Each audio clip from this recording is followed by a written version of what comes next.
Welcome back to the Ultimate Seattle Sports Show. The World Cup gets underway this week. Mexico will host South Africa Thursday in the Cup opener. The first game at Lumen Field is a week from today. Belgium taking on Egypt. Let's bring in former Sounder Lamar Neagle, who's been around the game a long time. Lamar, thank you for coming on.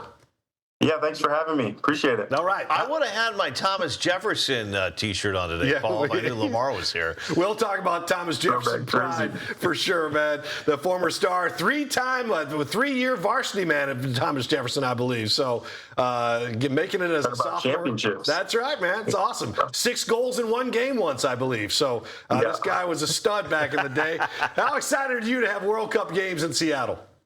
Yeah, it's awesome. I mean, to think that they're coming here, right? In '94, obviously, it was great. I was, 7 years old, 8 years old. But now to have a World Cup that you can actually go to in your city, let alone having to fly anywhere else. And to see, obviously, for me playing in the stadium that I played in, it's pretty cool. Yeah, Lamar, the U.S. men's national team featuring Sounders captain Cristian Roldan, currently 17th in the FIFA rankings. U.S. plays Australia at Lumen Field a week from Friday, June 19th. What can we expect from the Americans in the World Cup? And kind of part 2 to that question, how special is it to see your friend Cristian Roldan out there on Team USA as well? Yeah, I mean, it couldn't be more proud of the guy. Obviously, I was around, when he was at UW and coming, kicking with us. And then through his start with the Sounders and just seeing his rise to what he is now is amazing. And as all the reports say, couldn't have happened to a greater guy. I'm glad that he got the call up to the World Cup for this one, and hope to see him feature in a few, but we'll see. It's going to be amazing. What was the first question? Just your thoughts on the USA's chances. I think there's a lot of people think they have a great chance to get out of stage play, but after that, it's going to be a tough one for them.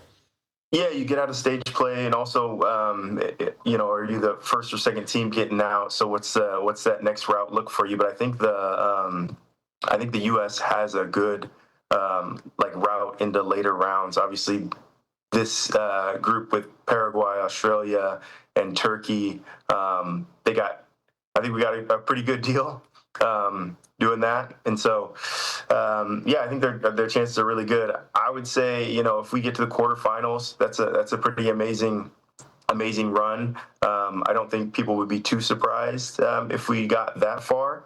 But to get any further would be such a huge win for the U.S. men's national team, especially with the sentiment kind of leading up to it. Who are they bringing? How are they doing? What's Pochettino doing? That sort of thing. How you've played here a lot, and you've played in Lumen Field. What is that place going to be like on that Friday when the U.S. hits the field?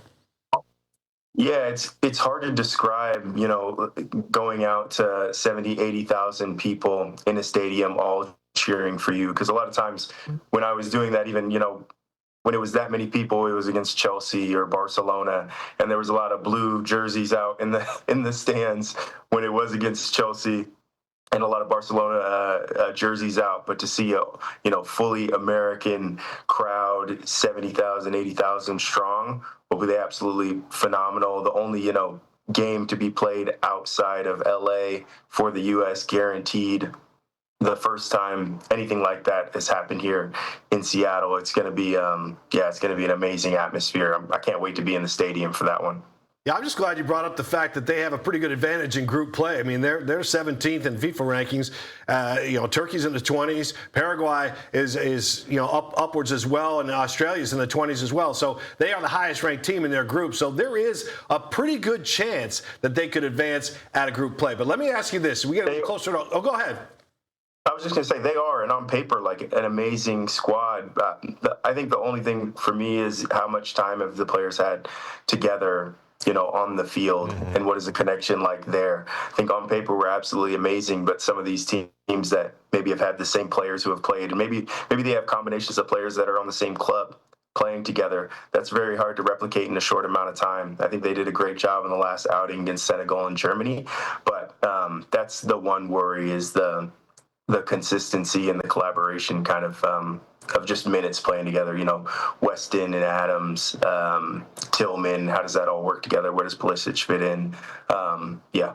Yeah, that's a great point. Let's get to the Sounders as we wrap things up here. You know, Schmetzer has done a nice job with this team.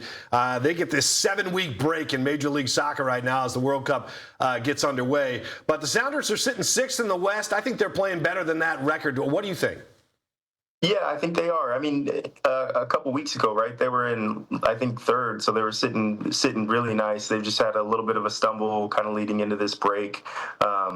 They haven't had anybody kind of catch fire with goals either. Big fan of Rothrock right now, scoring a bunch of goals, and a few of the younger guys coming up. But they just haven't hit their stride, and I think that's okay. I think that happens with a lot of MLS teams. Most MLS teams, kind of, especially winning ones, don't hit their stride until later in the year. The Sounders are no different, unless you're in a year where you're fighting for the Supporter Shield, and that, you know, you're pretty good all the way throughout. But they still have the opportunity for that. Coming out of this break, I think they're going to be fine. The first 4 games coming out of the break, I think they're playing teams that are all in the bottom of their of the standings, so they have a great opportunity to come out of this break and really go on a run into Leagues Cup. And then I think the 5th game is against Vancouver, who's sitting in 1st in the West, so that'll be a good test leading up to them. Well, Lamar, we appreciate your time joining us on the show, and we do want to talk a little bit of some things you've been working on after a long pro career. You're now the co-owner of Ballard FC of the USL League 2. Just tell us, how are things going with your club, and what's it been like being an owner?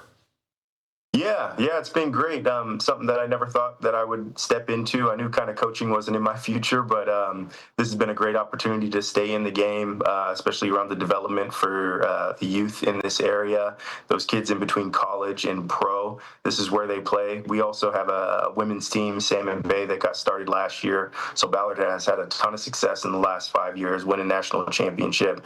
Salmon Bay, the women's side, is amazing and rivals that. They've had a great first year last year, doing really well this year. Ballard's off to a running start, undefeated. Yeah, doing really well. I think it's awesome that you're still involved in the sport, still involved in the community. It's great to have you on the show, and I know you're looking forward to the next several weeks. So, former Sounder Lamar Neagle joining us on the show today. Thanks a lot, Lamar. We enjoyed the visit. Thanks, guys.